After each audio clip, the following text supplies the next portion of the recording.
YouTube, welcome back to my channel, The Unpopular Party, hosted by me, Party Next Shore, and today we are here to react to the latest episode of Baddies, and I actually like this episode. Before we get into the recap, I gotta get into some formalities real quick, if that's how you say it. First of all, if you haven't already, please make sure you subscribe to this channel. Thank y'all so much for just tuning in each and every week. Make sure you subscribe, turn on that notification bell, and yeah, now that I covered that, I want to cover something that happened last week. Last week, I kind of said something that ruffled y'all feathers a little bit, and I just wanted to address that. I made a comment, and I was just like, oh, I don't know if Biggie can say the N-word or not because of ethnicity or whatever. Me, I was just doing like a little kiki, like I really didn't care, was thinking that much into her ethnicity, and I figured she was like Afro-Latino, so it was more so just like a little kiki. You know, I'd say a lot of crazy stuff, we just laughing or whatever. I didn't think much of it until I posted a video, and folks, oh, y'all got upset last week. Y'all was in the comment section saying I was ignorant. I was going down my throats, and I was like, oh, man, bro, but I forgot. Folks get mad at me until they can't say the N-word. Let me just say this. I don't care what the girl is. I figure she's Afro-Latino. If I was to really get mad over everybody that say the N-word, we'll be talking all day. It's become a word that's just become trendy. But it's like, I ain't mean no harm by it. And, you know, this is the unpopular part, and everything I'm gonna say, y'all gonna agree with, and that's okay. But if you're gonna be my people and you're gonna be my subscriber, just know 9 times, majority of the things that I say is just something like, it's just off top of the tongue. Just take it with a grain of salt. It's not that deep.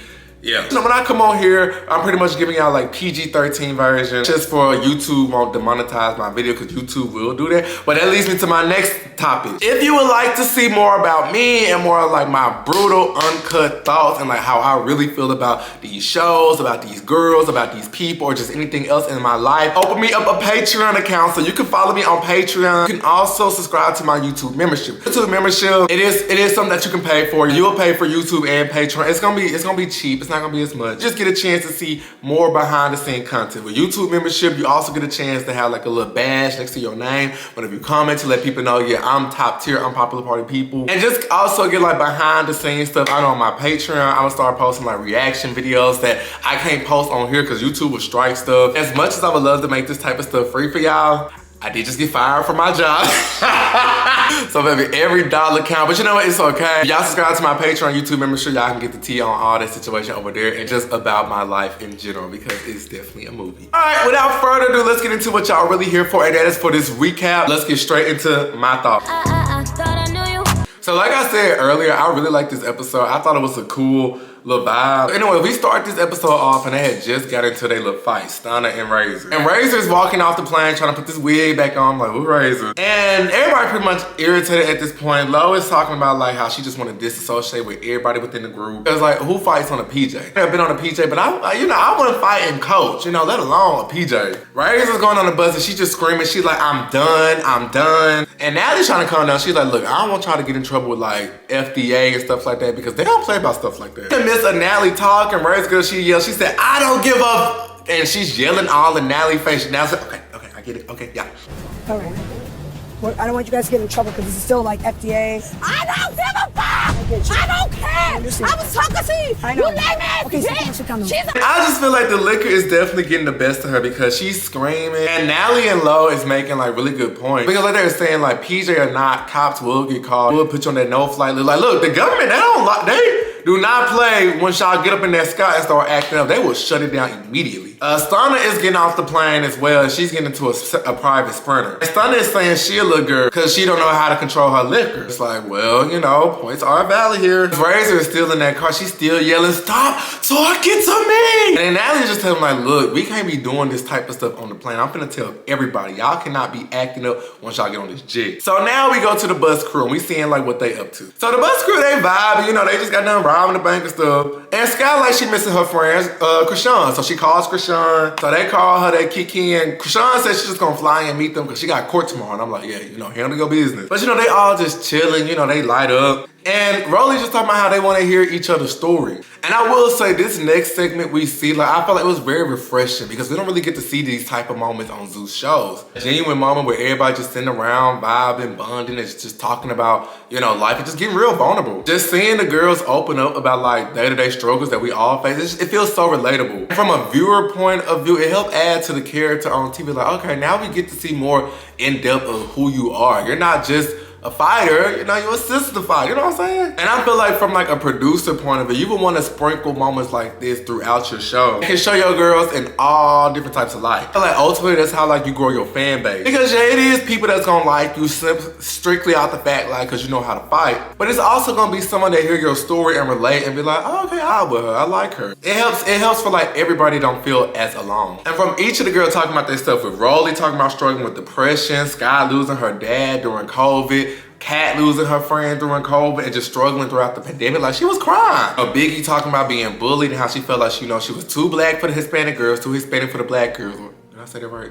However she did. But it's like, dang, you know, like, you know, sometimes we get in a situation where we prejudge these people on these shows. It helps us just add the element like y'all human, just like us. You can have all the bags, the designer, men, all that good stuff. But you know, we have bad days too. And we still feel not the best. And I feel like whatever happens next, like, you know, they can get off this bus right now and just like get to going. But at least they can hold on to like this particular scene. So I was a fan of it. Back with the girls in the sky, it's just tension. Razor just randomly decides, this is so random, but Razor just randomly decides that she don't want to sit next to Scotty anymore. Razor just like, can y'all switch? I don't want to sit next to her. Scotty was such a move. Scotty said, you know what? She packed up her little stuff. Scotty said, I don't have time for this. And then Razor just started talking about some other stuff. She started saying how like, oh, I'm finna call Krishan. I'm gonna tell Krishan. Krishan says she gonna handle anybody on some little girl stuff. So she called Rock and she's saying all this little story. Razor's on the phone with Rock and she's just like, as we got into it, she hit me. Natty little messy self. I'm gonna sit in the corner and be on the jet.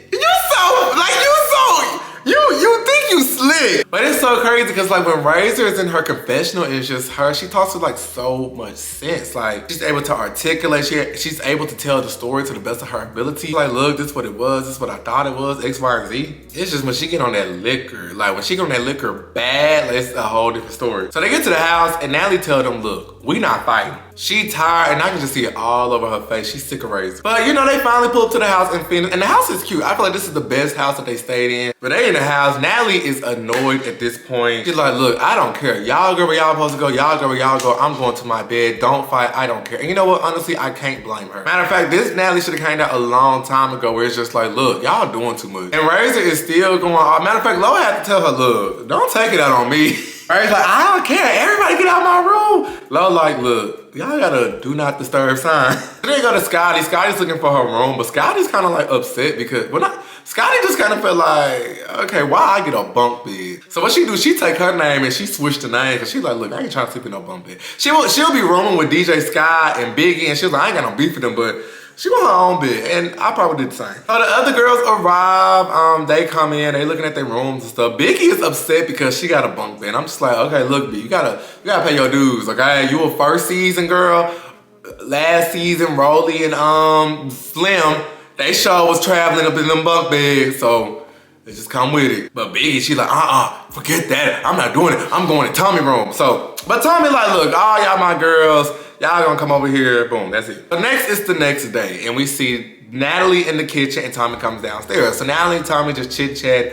Natalie like, you know, how was your trip down here? Tommy like, we was good, we was chilling, you know, we riding a little stuff, we was chilling. Natalie like, dang, I need to ride on the bus with y'all. Natalie tells Tommy about like, you know, how everything unfolded. And as she tells the situation to Tommy, she's like, you wanna see the video?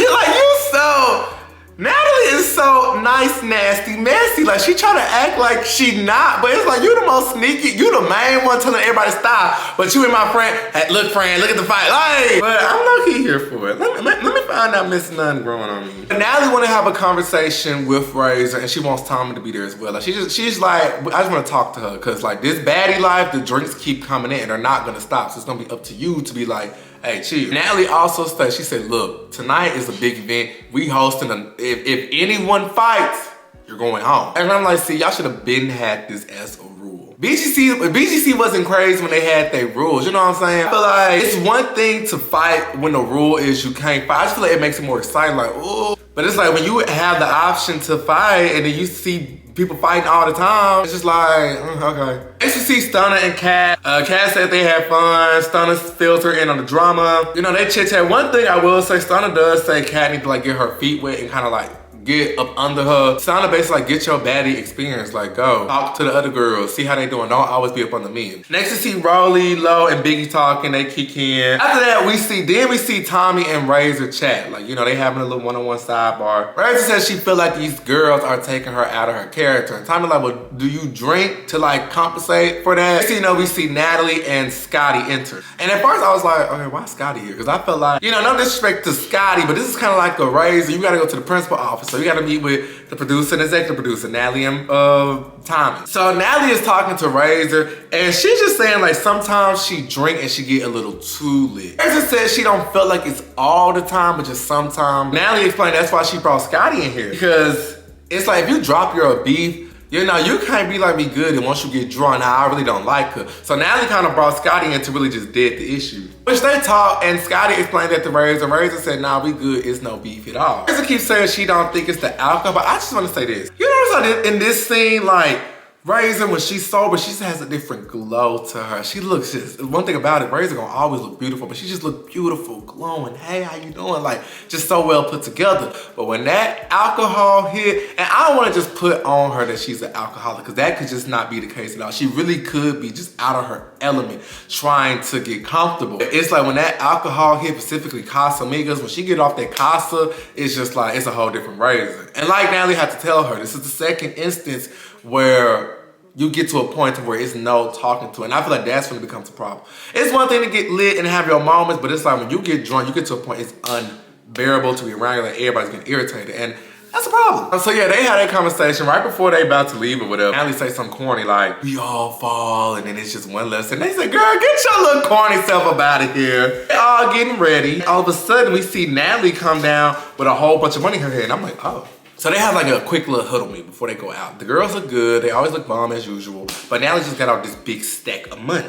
So they're just pretty much discussing how they want to have structure when they go out and like specific rules that need to happen. They're telling the DJ, you know, look, you the DJ, you're not an upcoming artist, no more singing. Oh, I love you, but get your song mixed and mastered first, then we could talk about that. But for now, everybody has a specific task. We have our performers, these are the hosting, all this stuff, right? They did get to Stunna about performing, but Stunna says she has a fever, so she's not gonna be able to go out tonight. So now they're trying to figure out how they're trying to split this money. And it's 20K amongst 11 girls. That's like what?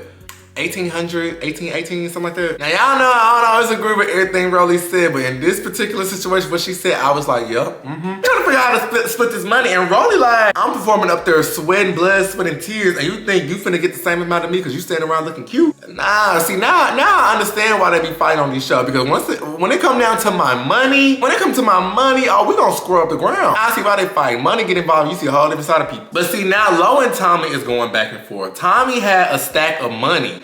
I guess that Natalie gave to her. And Tommy like, I basically get this money just for being me. So Lo is confused because she like, why the performers get paid more than the host? And I'm like, and I feel like, okay, this is why you really should know your business and your rates. So your money won't have to go through like 5 people before you can touch it. You know what I'm saying? Depending on who's the biggest star, that's really who's getting paid more. Let's just say like this. Let's say if Ari, she's doing a hosting tonight and she's just hosting the event. She might get paid more for a host to get simply because of the fact, you know, it's Ari, she do the club scene. But I feel like, you know, if Glorilla is also performing that same night, they gonna ask Glorilla, okay, what's your rates to perform? Ari rate is $5,000 to host, and Glorilla's charging $10,000 to perform. If the club really want that, they gonna spend out that $15,000. It's like, but if like the baddies pull up performing, because y'all on the show and y'all could probably give my certain nightclub a little bit more exposure, I'll pay y'all this off rip, but this is how much I'm paying y'all as a group, not necessarily as the individual. I can't see Biggie getting paid as much as someone like, you know, Tommy, because don't nobody really know who Biggie is, but Tommy been like in reality TV game for a minute. But you know, this isn't a business class, this is a recap. So they going back and forth, and Tommy like, I've been in the game for a minute, and you think you should get the same, but I'm making. But should be equal to more than mine, but when you signed up to come on this show and we all decided to do it together. I'm not signed on this show, I'm a producer, baby. I'm not a talent on this show. No, first of all, I feel a certain way even doing this shit all together. And now you gonna tell me you feel like you should make as much as me with your half song that hasn't been finished. You feel like you supposed to get the same shit I'm getting? Man, yo, move around, sis. She started kind of going off and she was like, look, I'm a special guest. I'm a special guest to y'all performances. Letting y'all go big. I'm a special guest. to y'all performance. But sis, we Again, talking about I'm the a party. special Okay. fucking guest. But we're to talking y'all about the party, though. Tommy. It's like, look, I get it. When money involved, all bets are off. I also saw a lot of people on like Twitter saying like, oh, the bag is fake and they not making that much. But I was like, okay, let's think about it this way. They made like 20K in one night. That was for like that one hosting in Phoenix. So it's divided by 11 girls, it's 18. If they go out for like, let's say 3 nights that week, let's say they do a hosting Friday, Saturday, Sunday, right? Hypothetically speaking, that 18 turns to 54. So that's $5,454 right there. And then, you know, they film these shows in 3 weeks. So let's say they do a booking Friday, Saturday, Sunday, and they do that back to back for 3 weeks. You're looking at least walking away from the whole season with like at least $16,362. So it's a pretty good payday to me if you ask me, but yeah. That's the episode, but I peeped next week. Natalie like, who thinks the performer should get paid more? Raise your hand. Get off. Could have been me up in there. I don't know. What's your hand being raised? That's why you have contracts. To my future baddies, you know, listen up. If you're ever doing business with like club promoters or people, always have your stuff written down and in a contract, because if they were to take this to court, the judge, he's just gonna be like, okay, where the contract at? What's written down? We're not gonna go off of he said, she said, whatever. I want to see what's in writing. So I always get everything in writing, know your rates off rip, so that way, like, there's no way I'm doing a booking and my money is going through Natalie. Why is that? Or my money is going through Zeus. No. This is my information. You pay this through me. Unless we're in a group effort or whatever, but this is how much I'm supposed to be getting paid. My money shouldn't be broken down in a popularity contest. Nah. But that's the episode. Next week, you know, they go to this little club, Tommy slap a fan. And yeah, that's all I pretty much got for this video. Let me know what you guys think. Put your comments in the comment section below. I love talking to y'all. Even the ones I gotta cuss out, I'll be like, yeah, I still wanna see y'all next week. And if you haven't already, please follow me on Instagram and TikTok. You should be following me already, but follow me on Instagram and TikTok at @partynextshore_. Don't forget the underscore because you'll follow somebody else. And I will see you guys in my next video. Bye.